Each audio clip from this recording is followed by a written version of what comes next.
des années, Mélanie. Un test qui a pourtant été homologué par Santé Canada.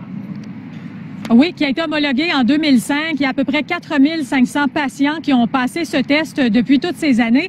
Et ce test-là n'est pas un test diagnostique, c'est vraiment un test de dépistage pour détecter une hypersensibilité alimentaire. Par exemple, des gens qui souffrent depuis des années de toutes sortes de problèmes, que ce soit des maux de tête, des maux de ventre, qui n'ont pas trouvé la solution. Eh bien, ce test-là offre, disons, un portrait global de la santé de la personne et ça se fait en collaboration avec le médecin de famille. Et là, tout récemment, en janvier, le Collège des médecins qui envoyait un avis à ses membres en se basant sur une étude de 2007 des allergologues qui dit, ben là, attention, on ne peut plus pratiquer ce genre de test. Il n'y a pas assez de données scientifiques qui ont été répertoriées. Alors qu'on sait que Santé Canada l'a homologué, ça se déroule dans l'Ouest canadien, en Ontario. Donc, ça veut dire que si vous traversez la frontière, vous pouvez aller passer ce test. Ça se fait aux États-Unis et en Europe. Et c'est ce que ne comprend pas Mme Henkel. Ce qu'elle dit, c'est qu'elle a tenté d'obtenir certaines explications, savoir pourquoi elle est bloquée, alors qu'elle répond à toutes les exigences québécoises,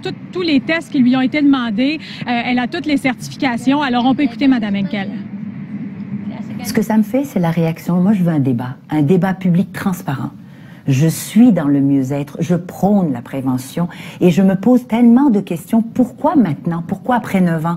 Alors que ce laboratoire est dans toutes les exigences émises par le Collège des médecins et l'Ordre des chimistes. On n'a jamais outrepassé nos droits. Ce que ça me fait, c'est ce que ça vient me dire qu'on interdit et qu'on veut interdire aux Québécoises et aux Québécois quelque chose qui est permis partout ailleurs, même dans le même pays dans lequel on est. Donc à partir de la frontière, t'as le droit. Au Québec, t'as pas le droit.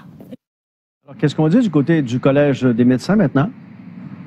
Je n'ai pas encore de réponse, mais j'en aurai sans doute une au cours de l'après-midi. Ce que j'ai pu obtenir, c'est une lettre, un échange, une lettre qu'a reçue Mme Henkel de la part de M. Bernard du Collège des médecins, parce qu'elle lui a écrit, elle voulait des explications en personne, à savoir, mais pourquoi vous bloquez ce test-là? Et ce qu'on lui répond, c'est qu'on ne remet aucunement en question la reconnaissance de votre laboratoire par les organismes accréditateurs. Donc, ce qu'elle dit, c'est qu'en fait, on a bloqué, il y a pratiquement plus de médecins qui osent prescrire ce test-là, alors que d'un autre côté, le Collège des médecins dit, ben écoutez, on ne vous remet pas en question, donc elle cherche vraiment à comprendre. On ira aux réactions cet après-midi. À plus tard, merci.